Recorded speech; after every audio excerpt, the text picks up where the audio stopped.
Bună, dragii mei! Bine ați venit, bine ați revenit! Eu sunt Meme și, ca de obicei, încep prin a vă reaminti cât de minunați sunteți.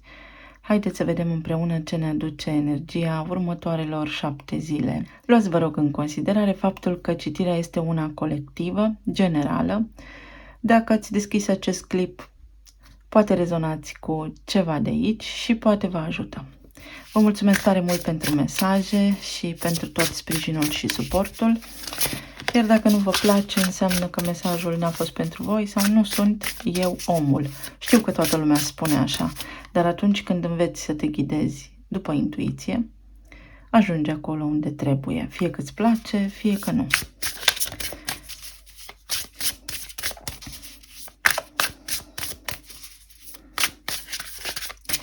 Citeam un mesaj, nu are legătură cu YouTube-ul, mă rog, într-un grup al unei tipe care tot așa era pasionată de tarot, mă rog, făcea pe acolo niște chestii și spunea că etalările pe YouTube nu-i plac pentru că are senzația că se duc în eter. Noi suntem eterul, noi suntem energie, nu se duc în eter pentru că suntem toți interconectați. Și în fizică, în mecanica cuantică, se numește entanglare. Eu am mai vorbit despre aceste concepte aici, atât cât să nu vă sufoc cu informații, dar noi suntem toți interconectați. Nu există separare între oameni la nivel energetic mai ales. Suntem separați în materie la nivel de corp fizic și atât. Există telepatie, există intuiție, există abilități extrasenzoriale, există sincronicități, există energie, există tot ceea ce misticii și ocultiștii ne spun. Ne-a fost ascuns pentru că am fi fost prea puternici altfel. Primul mesaj al zilei, putere personală, iată. Ne-a fost ascuns pentru că am fi avut putere personală. Aveți puterea personală să vă puneți semnătura undeva, să vă marcați un teritoriu, să faceți ceva.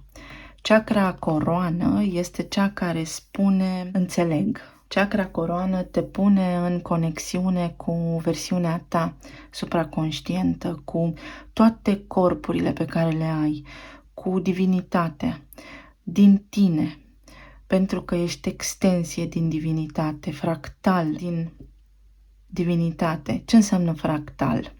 V-ați uitat vreodată la o frunză să vedeți cum are acele mici striații și ramificații? Ei, frunza în sine este, să spunem, divinitatea, iar noi suntem acele mici striații din acestea. Atât că frunza este finită. Noi suntem nelimitați.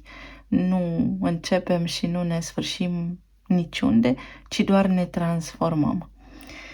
Așa că veți avea putere să realizați lucruri la care poate doar ați visat. 28 este 10, 1 și 0, magicianul, dar în egală măsură și roata destinului. Deci o șansă să aveți putere într-o direcție sau să realizați ceva ce credeați că este imposibil de realizat. În toate zonele din viața voastră, nu doar în relații. Etalările mele nu sunt axate doar pe relații, pentru că nu doar asta contează. Relațiile, nodul, după cum spuneam, suntem toți interconectați. Veți avea putere personală într-o chestiune legată de relația voastră, unde vă doriți să primiți atenție și respect. Avem împărăteasa care primește atenție fără să o ceară și avem înaltul preot care este respectat. Este tradiția, este autoritatea, nu ca împăratul, ci autoritatea spirituală. Deci iată cum voi aici aveți, fie vă încărcați printr-o conexiune spirituală dintre voi și altcineva, fie cineva se poate conecta la voi și puteți simți acest lucru, fie realmente aveți putere personală în relațiile voastre de tot felul, dar și în cea cu persoana iubită sau cu persoana la care vă gândiți voi acum, să manifestați puterea personală, să realizați ceva din ceea ce vă doriți. Următorul mesaj. Avem 29 și sfârșitul sau craniul, ceva ce s-a transformat, da? Și am mai avut cartea asta pe masă aici. Avem 11 sau numărul liberului arbitru, dar în esență 11 este un număr maestru care vorbește despre intuiție. Redus la 2 înseamnă parteneriat, energie feminină, iubire.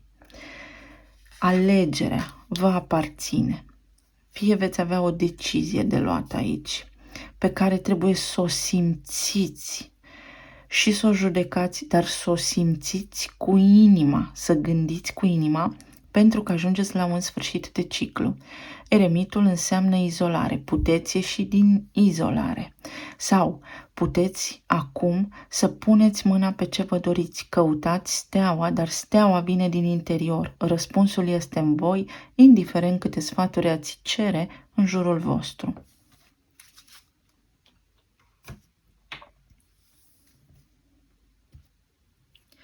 O săptămână se pare spirituală și da, coincide cu retrogradarea lui Saturn, care a retrogradat pe 17, care rămâne retrograd până pe 4 noiembrie.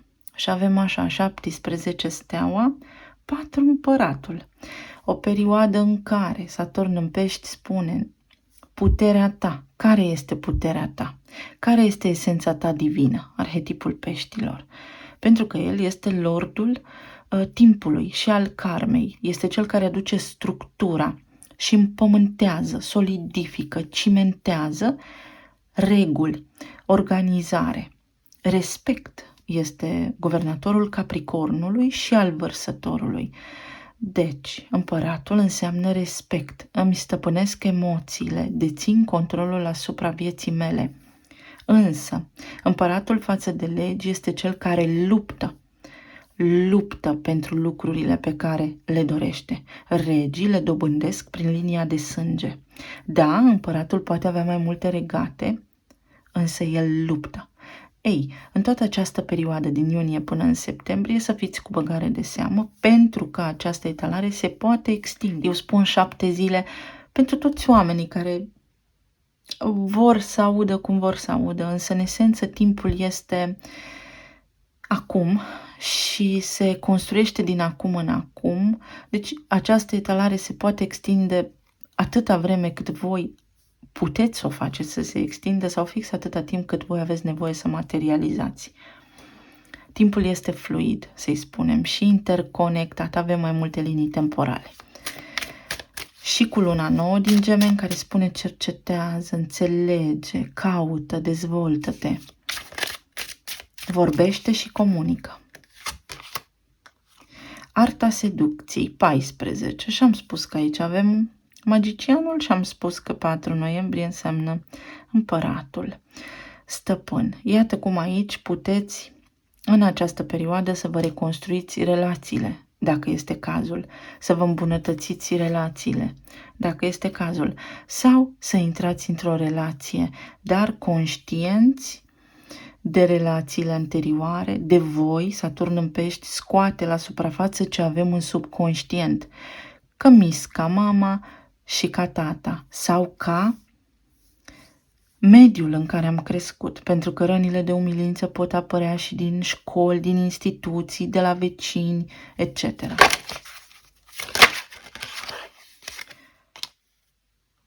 Grădinarul. 27, din nou. Înalta preoteasă și 7, faetonul, cel care merge după stea. Împreună fac 9, eremitul, care merge tot după stea. Deci, dragii mei, fie că vorbim despre 7 zile, fie că vorbim despre o perioadă de timp, voi aici aveți puterea să culegeți semințele intențiilor deja plasate în univers. Adică, ce ați simțit voi, emoțiile, gândurile voastre devin realitate. Dacă nu au în spate karma, adică un efect, Dacă v-ați învățat lecția, pentru că așa funcționează jocul vieții, puteți rezolva. Probabilitatea cea mai mare este să primiți o finalitate, o concluzie, să ajungeți acolo unde vă doriți sau să înțelegeți unde vă este locul, lângă cine sau în ce direcție să porniți de acum înainte. Foarte spirituală energia și mă bucur că este așa. Lumea trece prin transformări, așa cum vă spun de fiecare dată, iar noi avem nevoie să ne schimbăm, să ne elevăm, să punem mâna pe cărți, nu contează ce vârstă avem, să începem să chestionăm, să întrebăm, să ne deșteptăm.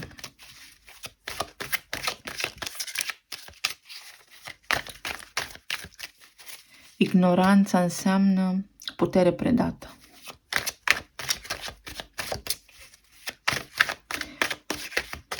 La nivel de relații, la nivel de plan material și plan emoțional.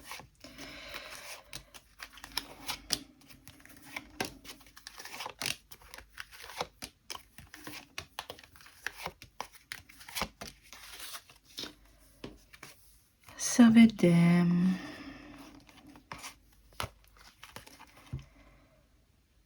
Avem 3 de monede, 8 de bâte, 8 de spade și 8 de cupe. Ei, așa ceva. Iată, 8 relațiile. Vedeți? Acest hop, această barieră, această legătură, această buturugă în drum pentru foarte mulți dintre noi, voi. Ce avem aici? 8 de spade, în primul rând. Anxietate, lipsa bucuriei de a trăi, lipsa comunicării, durere în suflet și trădare și nevoia de adevăr. Luna plină înseamnă manifestare, un apogeu, un sfârșit de ciclu. Și vom avea lună plină în Capricorn în 3 iulie. Iată cum Saturn retrograd în Pești va conlucra cu luna plină din Capricorn, pentru că este semnul pe care îl guvernează și ne ajută în materializare dacă știm pe cine iubim. Chiar și dacă nu ne dăm seama ce se petrece în viața noastră, câteodată este important să punem întrebarea: chiar iubesc persoana asta sau am o formă de atașament acolo, o frică, o rană?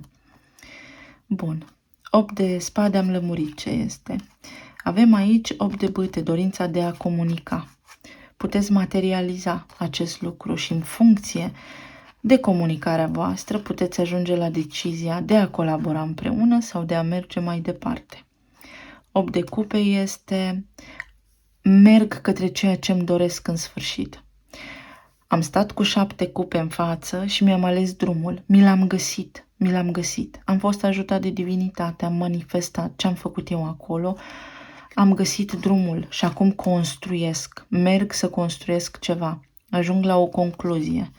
Concluzia poate fi că de acum încolo comunicăm sau că mă deplasez către locul meu, direcția mea, omul potrivit și ajung într-o colaborare cu acesta, într-un parteneriat. Tot aici mai poate însemna că vă puteți regăsi, evident, într-un trio amoros care vă dă bătăi de cap sau despre care nu știați nimic, dar despre care aflați sau ați aflat și acum părăsiți acea zonă. Pentru foarte mulți dintre voi, următoarea perioadă vă pune în căutarea sensului, în căutarea direcției, în căutarea adevărului și de asemenea îl găsiți, dar trebuie voi să vă urniți din loc, voi să vă doriți acest lucru mai mult decât a viziona un clip pe canalul de YouTube. Voi cu sinele, voi în camera voastră, acolo se găsește adevărul. Să vedem.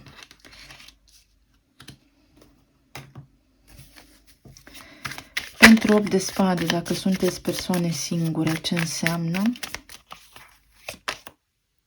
Diavolul. V-ați săturat de singurătate și, după cum spuneam, să vă dați seama dacă cumva aveți un atașament sau vreo idee fixă sau vă uitați prea mult la lumesc. Trebuie să-mi placă omul, trebuie să fie așa sau așa, sau am o proiecție în mintea mea, o imagine despre cineva ideal și dacă nu este așa, nu-mi intră nimeni în grație, poate fi și acest lucru. Să eliminați niște gânduri toxice, aveți în minte ceva ce nu vă dați seama, ceva ce vă blochează, care se interpune între voi și dorința de a fi cu cineva. Pentru cei care sunteți căsătoriți, aveți Înaltul Preot, vă strânge căsnicia. Sunt tradiții, sunt rigori, sunt lucruri aici care vă împiedică. Înaltul Preot, după cum spuneam, este respectul. A dispărut puțin respectul. Pentru foarte multe cupluri, să știți că după o perioadă de timp se iau de-a gata. Pur și simplu. Nu se mai văd unii cu alții. Se uită. Pur și simplu intervine rutina și ne transformăm așa în niște roboței. Știm că trebuie să ajungem acasă, dar pierdem din vedere, de fapt, tradiția, originea, frumosul. Deci Înaltul Preot aici înseamnă că vă puteți reconecta în primul rând la respectul față de celălalt, că persoana voastră de interes se poate reconecta acum sau vă întrebați dacă vă respectă. Pentru alții dintre voi doriți această stabilitate și ea nu mai vine. Stabilitatea nu o să vină singură, stabilitatea se capătă. Lucrăm la ea, o manifestăm prin gânduri, prin ce avem în minte și în suflet. Lucrurile de care nu suntem conștienți. Și dacă sunteți separați, aveți puterea. Aveți forța interioară, voi trebuie să lucrați foarte mult la impuls, la dorințele voastre și la reconectarea cu sufletul. 8 de spade înseamnă că sunteți foarte mentali, că aveți fel și fel de scenarii și un stres constant în minte, că vă gândiți foarte des, foarte frecvent la o anumită persoană și acest lucru blochează, de fapt, manifestarea. Este și o carte care înseamnă orgoliu, este a leului și leul este semnul guvernat de soare, deci orgoliu, mândrie, pe de o parte. Poate fi și optimism, dar vorbește despre voința interioară, despre bucuria interioară și puterea interioară. Puterea interioară să aflați drumul, să vedeți drumul, să manifestați conversația pe care vă doriți cu cineva sau reconectarea. Puterea are în tarot 8 și 8 este planul fizic. Am putere în planul fizic, nu mă mai pierd, mă adun cu gândurile, mă adun cu sufletul și fac ce trebuie să fac. Nu mai stau în suferință, mă ridic de acolo, singur. Să vedem ce înseamnă 8 de cupe, dacă sunteți singuri. Aici avem 7 de spade. Această strategie, acest gând pe care îl aveți, vă tulburați singuri cu așteptări inutile. În primul rând, dacă sunteți singuri, în mod evident, vă doriți pe cineva și atunci vă stresați în această direcție, vă doriți prea tare. Poate sună ciudat, dar așa este. Când vă puneți toată energia în lipsa unui partener, în a spera că vă găsiți pe cineva, vă întoarce universul, vidul, lipsa și speranța. Vă lasă să sperați la nesfârșit. Încercați să vă găsiți lucruri care vă plac și să eliminați așteptările. Este o energie toxică aici. Sunteți pe o vibrație joasă, pe aceasta a trădării.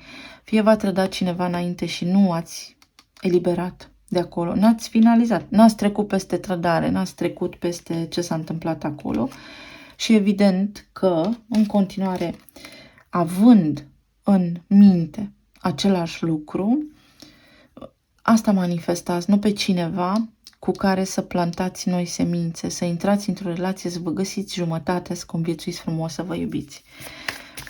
8 de cupe pentru cei care sunteți căsătoriți. Magicianul. Pentru voi lucrurile stau mai bine. Cheia la voi este comunicarea. Comunicarea, să vorbiți unul cu celălalt. comunicarea despre relație. Poate unii dintre voi aveți relația de multă vreme, sunteți căsătoriți de multă vreme și aveți discuții serioase, în ce direcție o luați. Poate vreți să încheiați o relație, pentru că am aici cartea Oracol care spune închei ceva. Ce mai poate fi aici? Poate sunteți într-o relație de căsătorie cu cineva, dar vă este gândul la altcineva și ați vrea să ieșiți dintr-o relație, dar nu aveți putere. Nu aveți putere să faceți acest lucru, vă este teamă. Vă este teamă și vă gândiți la bunurile materiale, ce lasă în urmă, ce avem de împărțit. Ce ne spune pentru cei în separare? 8 de cupe, 7 de monede.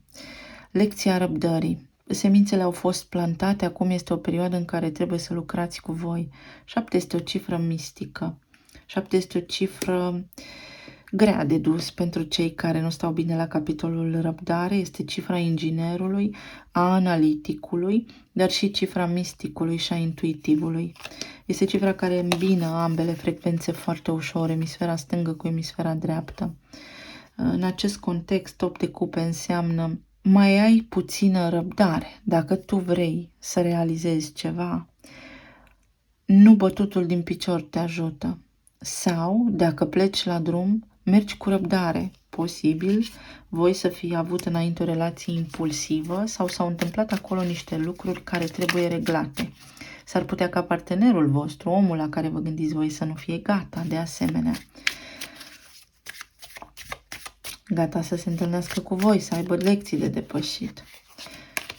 Ce ne spune a 3 de monede? 3 de monede ne spune pentru cei singuri 4 de bâte. Exact cum am menționat anterior, ați avut o relație, posibil de lungă durată, care v-a lăsat cu un gust amar, dar voi păstrați gustul, deși vă doriți ceva mai dulce.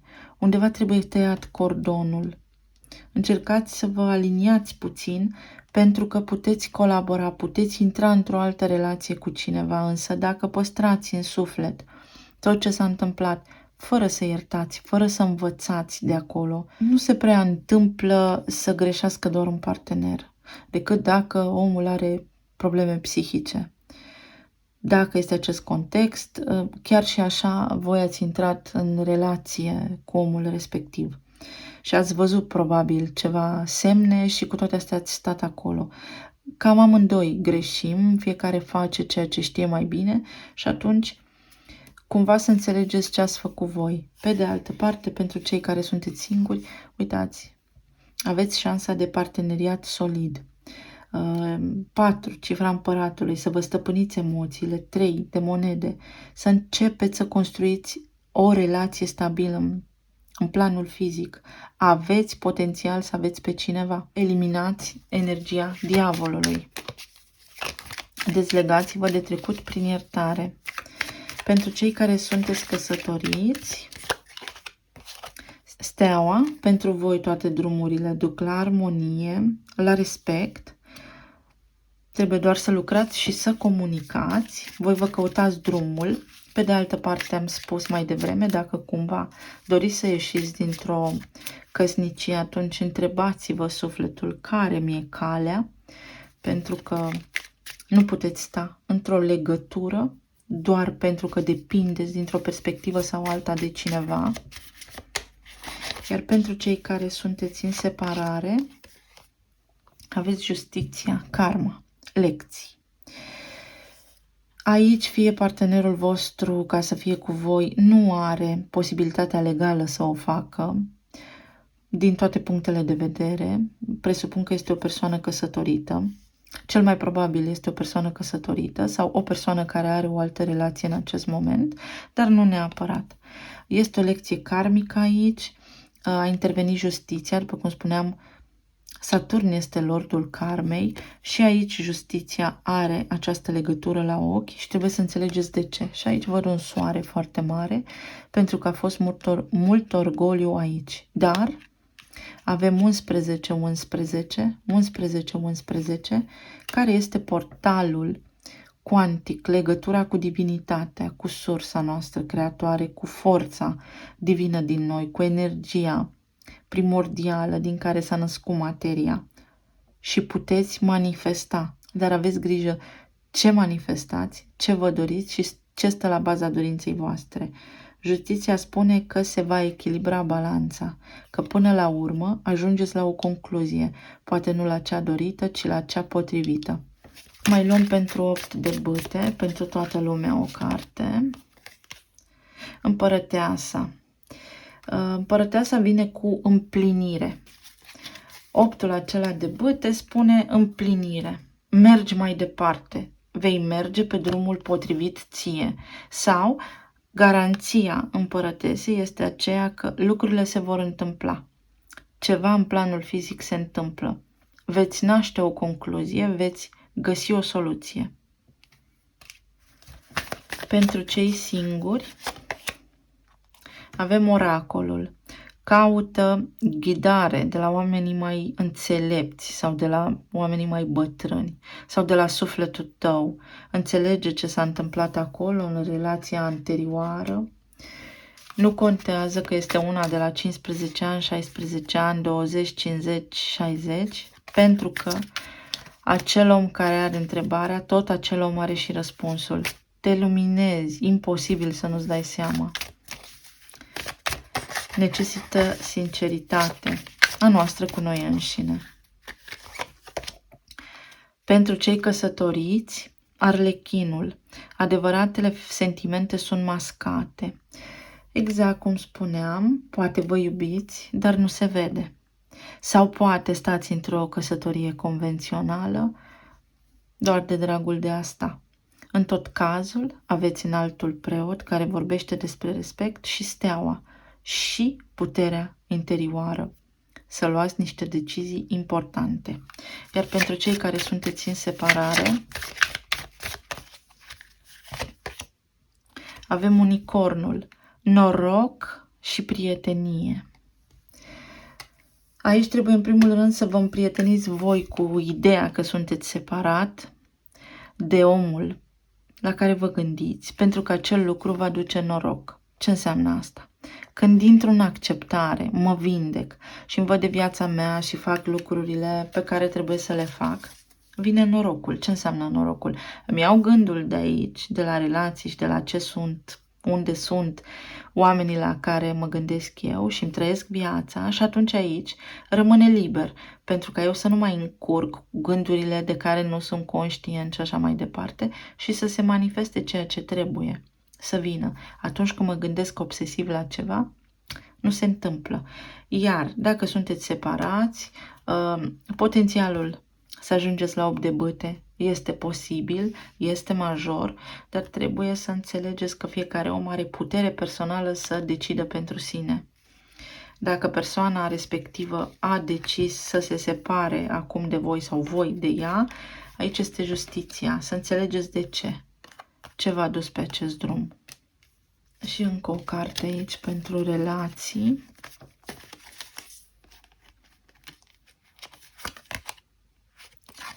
Avem fântâna.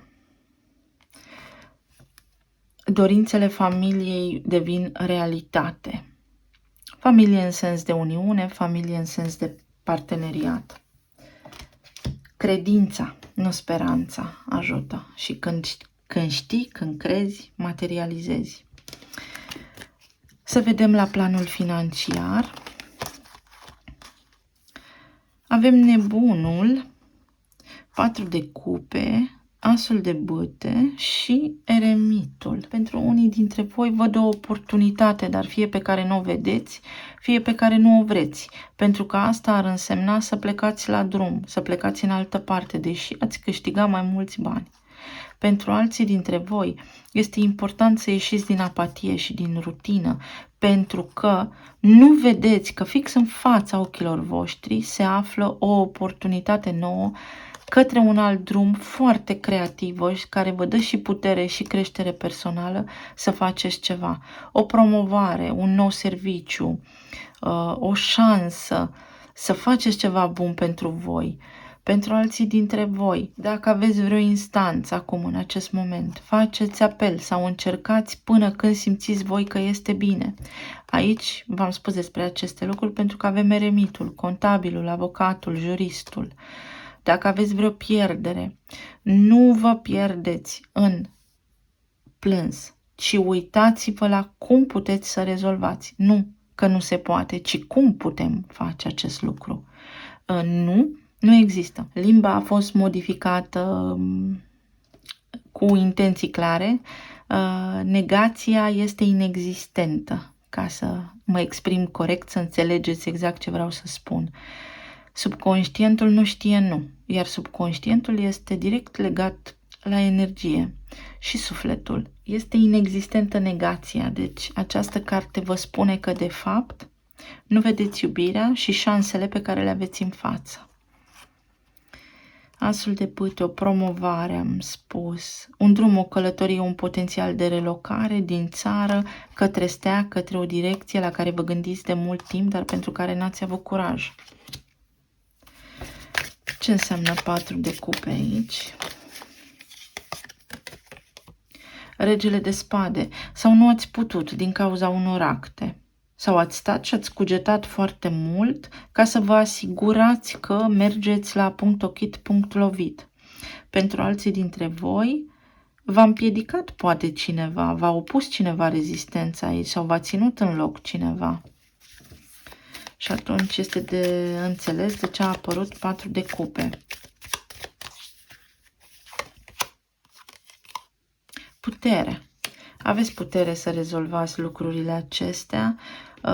Dacă aveți instanță, atunci aveți nevoie de un reprezentant legal foarte bun pentru voi aici, care vă scoate din provocare și vă ajută. Dacă vorbim despre un serviciu, aveți puterea să mergeți, să dați un interviu, pentru că veți avea sclipirea de moment, inspirația de moment să o faceți, atât că trebuie să grăiți cu sinceritate.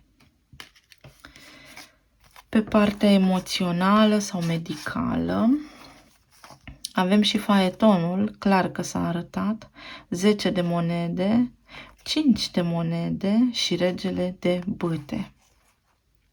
Sunteți foarte determinați să ieșiți din această stare de singurătate, de durere, de a fi părăsit, de a nu mă simți bine nici în corpul meu fizic, nici eu emoțional cu mine și mergeți mai departe către 10 de monede, către împlinirea în planul material. Pentru alții dintre voi s-ar putea să fiți un pic necăjiți pe partea aceasta materială, adică emoțional, să fiți doborâți cu acest 4 de cupe, că nu puteți să faceți niște lucruri care au legătură cu casa, cu familia, cu banii pentru copii. Vreți să vă cumpărați ceva, o mașină și nu puteți, vă tot frământați.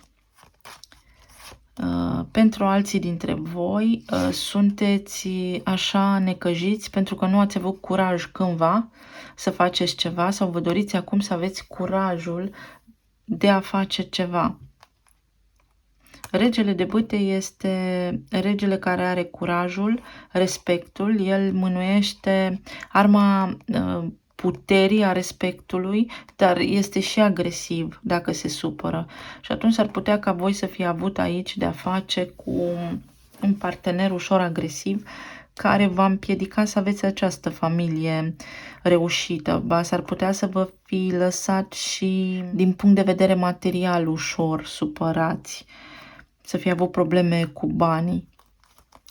Se pot rezolva dacă voi decideți să puneți capăt acestei suferințe, să mergeți mai departe, să faceți un lucru nemai făcut, să îi spuneți, să-l înfruntați sau după caz. La nivel de sănătate aici, văd că ați vrea, are legătură cu leu, voința sufletului vostru se va împlini, veți găsi bani, veți pune bani cu bani, veți reuși ceva ce nici măcar nu sperați înainte.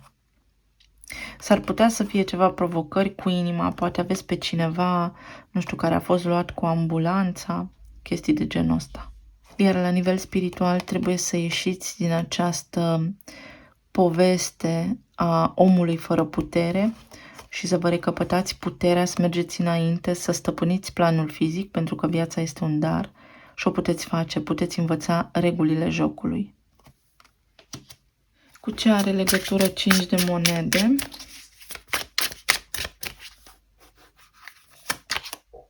Cu steaua, vindecarea. Din nou, intrați pe drumul vostru. Faetonul merge după stea. Carul urmărește steaua. Găsiți soluții și aici și vă liniștiți. Vă recăpătați vitalitatea, starea de bine, puterea. Asta este neputință. Am fost lăsat în urmă de cineva. Nu veți mai simți lipsa dacă ați fost lăsați în urmă. Nu veți mai simți lipsa banilor, dacă este cazul. Nu vă veți mai simți neputincioși în lumea în care trăim, pentru că vă înălțați vibrațional și începeți să înțelegeți niște lucruri. Mai luăm un mesaj general. Soarele și steaua. Steaua înseamnă drumul. Soarele suntem noi, personalitatea noastră, fundația noastră de bază, eul nostru. Soarele reprezintă optimism, forță vitală, personalitatea, dorința, voința inimii, strălucirea din noi, forța noastră divină, iar steaua drumul, energia înțelepciunii. Însă, soarele înseamnă și aroganță și mândrie și atunci, după cum spuneam, când vă urmați drumul ca să înțelegeți către ce vă îndreptați și ce materializați, vedeți cine își dorește, egoul sau sufletul. Aici este o pisicuță care înseamnă intuiția. Să ne folosim și intuiția, pentru că aici coroana este în cap și am soarele desenat aici. Să nu fim împinși de la spate de orgoliu, ci de iubire, de înțelepciune. Și așa materializăm. Talismanele.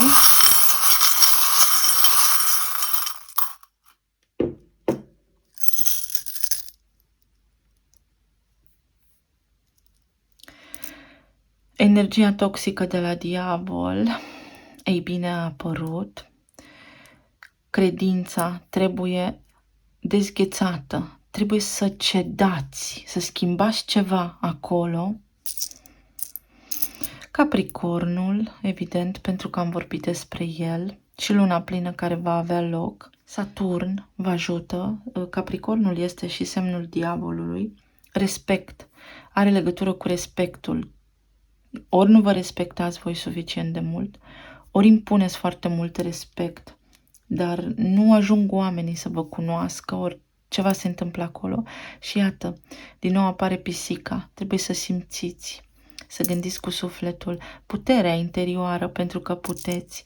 Avem aici, ce interesant, potcoava și un tacâm. O invitație la restaurant. M-am gândit la restaurant și m-am gândit direct la un fel de mâncare, gulaș.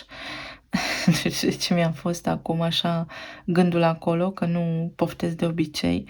Poate are vreo importanță sau inițialele G, U, L, A, S, S, ca să fie internațional. Un semn al norocului, iată, pe planul financiar, asul de monede și banii. La nivel de relație este acest trandafir care spune deschideți inima și este credința, da, în divinitate, universul care ne ghidează să ne transformăm, să evoluăm la nivel de relații și în general în viață. Avem top, urcăm o treaptă, putem să urcăm o treaptă și bananele. Atenție la zaharuri, cheia succesului, cheia transformării, cheia simțirii, cheia respectului, cheia puterii, cheia materializării este la voi. Sănătatea se transformă, se dezgheață, se încheie o boală cronică de lungă durată, nu știu, ceva de genul. Vă puteți bucura de frumusețe, avem speranța. Speranța e frumoasă, da, dar nu materializează speranța, ci credința. Poate ați visat ceva care are legătură cu lucrurile pe care vi le doriți, să nu vă dați bătuți, să nu vă dați bătuți niciodată din a fi oameni buni. vă trăiți visul, voi visați cu ochii deschiși la persoana dragă vouă și persoana dragă vouă gândul la voi. Întotdeauna sunteți conectați, exact cum am spus, sunteți interconectați aici și telepatic și senzorial, extrasenzorial, 0, nebunul, începuturi, o nouă frecvență, urcați o treaptă, urcați o treaptă. Atenție la lactate, unii dintre voi s-ar putea să fiți, să vă doară stomacul, să aveți senzații din acelea de aciditate sau ceva, să aveți probleme cu colonul, cu pielea, da? Laptele din proteina de vacă este cumva acid. Eu nu spun să nu mai beți lapte de mâine, ci spun că s-ar putea, dacă aveți genul acesta de simptome sau știu eu, să încercați să vă dați seama. Cum vă dați seama? Nu beți o săptămână și vedeți cum vă simțiți. Uz. Vechiul trebuie să rămână în urmă, dar nu neapărat în urmă, ci să-l înțelegem, îl integrăm, îl iertăm, îl transformăm și mergem mai departe. S-a uzat. Tare spiritual a fost citirea de astăzi. Avem aici extraterestri. Poate sunteți interesați de așa ceva. Cine știe? Uite, unii dintre voi urmăriți astrologie, sunteți interesați. Aveți aici niște tranzite care vă ajută acum să vă reconectați cu forța divină din voi și să materializați. Aveți un început. Tu, o reușită, te iubesc, aici cineva doarme. Oh, unii dintre voi sunteți cu copiii, acum termină gimnaziul și merg la liceu. Sunteți îngrijorați, da? Încercați să stați liniștiți și să-i susțineți prin credință, nu prin speranță. Din nou, pentru că au reușită, pot avea reușită, dar în abordare să nu fiți acizi sau să fiți atenți la ce cuvinte rostiți. Zeu. Tu ești un zeu. Da, un zeu. Pentru că, într-adevăr, așa este. Eu sunt un zeu, tu ești un zeu și împreună suntem toți un zeu. Că facem parte din același întreg. Ai putere de manifestare, practic. Trebuie doar să-ți aduci aminte. Și cam atât pentru astăzi, dragii mei. Sper să vă ajute mesajele și să fiți bine, sănătoși și bucuroși, împliniți și iubiți. Să ne reauzim cu bine și data viitoare. Pa, pa!